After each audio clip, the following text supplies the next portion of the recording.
السلام عليكم ورحمة الله تعالى وبركاته. دمان انت كحران جنالك صيدا أكاديمي وحيد لنا خير رمضان الكريم. مالمهان آدبان ومشغولي إن شاء الله وحان كجرنا سلو كلا توانك الدنباء رمضان وتوانك وفضل بدنوية marka insha Allah soonkiina Allah naga aqbalo maadaama bil Ramadan aan ku jirno casharadii luqada Ingiriiska ahaa iyo computerka waa hakinay waxaan rabnaa insha Allah in maalmahan tobanka dambe ugu fadliga badan in su'aalo diini ah oo aan ugu faa'iideyno ardayda iyo inta ku wada xiran channelka Sayda Academy. su'aasha koowaad waxay u dhacaysaa sidatan: sheeg saxaabigii ay maqashay malaa'igta isagoo quraanka akhrinaya. aan ku celiyo: sheeg saxaabigii ay maqashay malaa'igta isagoo quraanka akhrinaya. jawaabtu waxa weeye waa Usayd bin Hulayr. aan ku celiyo: jawaabtu waxa weeye waa Usayd bin Hulayr. sheeg saxaabigii ay maqashay malaa'igta isagoo quraanka akhrinaya. jawaabtu waxa weeye waa Usayd bin Hulayr. su'aasha xigta ayaan gudaha u gali doonaa: sheeg suuradaha ka bilowda alxamdulillah. aan ku celiyo: sheeg suuradaha ka bilowda alxamdulillah. jawaabtu waxay noqonaysaa waa suuratul faatixa, ancaam, kahfi, saba iyo faadir weeye. aan ku celiyo: waa suuratul faatixa, ancaam, kahfi, saba iyo faadir weeye. soo su'aasha xigta ama su'aasha saddexaad: sheeg suurada aayadaheeda ay ku dhamaadaan xarafka siin. yacni sheeg suurada aayadaheeda ay ku dhamaadaan xarafka siin. jawaabtu waxa weeye waa suuratu naas. waa suuratu naas.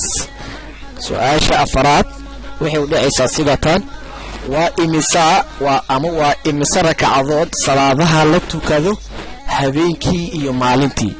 yani waxa laga waxa isku darki weeye waa imisa rakacadood salaadaha la tukado habeenkii iyo maalintii.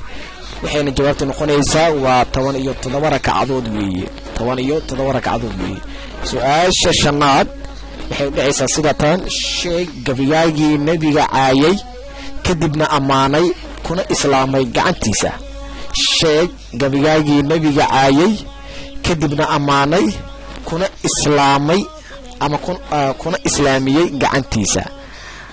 sheeg gabigaagii nabiga caayay kadibna amaanay kuna islaamiyay gacantiisa. jawaabtu waxay noqonaysaa waa Kacab bin Malik weeye. waa Kacab bin Malik weeye. su'aasha lixaad waxay u dhacaysaa sidatan: yaa u bixiyay rasuulka magaca Muhammad. yaa u bixiyay rasuulka magaca Muhammad.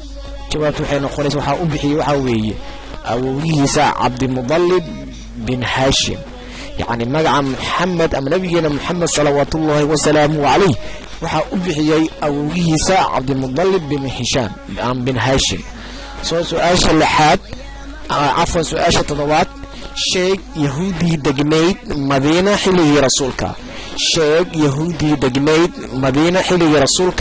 جوابته حين قنيسا وبني قينقاع، بنو نلير، بنو قريضة. أنكو علي الشيخ يهودي دقنيد مدينة حلي رسولك. جوابته حويي وبني قينقاع، بنو نلير، بنو قريضة. سؤال السديدات waxay noqonaysaa imise sano ayuu rasuulka ka waday dacwada Makka. imise sano ama imisa sano ayuu rasuulkeena Muhammad sallallahu wa salaamu alayhi ka waday dacwada Makka. jawaabtu waxay noqonaysaa waa 13 sano ayuu dacwada ka waday Makka nabigeena Muhammad sallallahu wa salaamu alayhi. su'aasha sagaalaad waxay u dhacaysaa sidatan: sheeg nabiga Ilaahay uu amray inuu sameesto doon. sheeg nabiga Ilaahay uu amray inuu sameesto doon. jawaabtu waxa weeye waa nabi nuux. waa nabi nuux weeye. okay, su'aasha tobanaad ama su'aasha ugu dambaysa waxay noqonaysaa: sheeg shahiidkii ugu yaraa macrakadii Badr.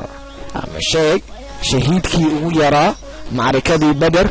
waxa weeye waa Umayr bin Abi Waqas. waa Umayr bin Abi Waqas. so marka halkaas ayaan ku sameynaa su'aalaha diiniga aan ugu talgalnay ardayda iyo inta kooda janaalka Sayda Academy waxaan idin leenahay wassalaamu calaykum waraxmatullaahi tacaala wabarakaatuh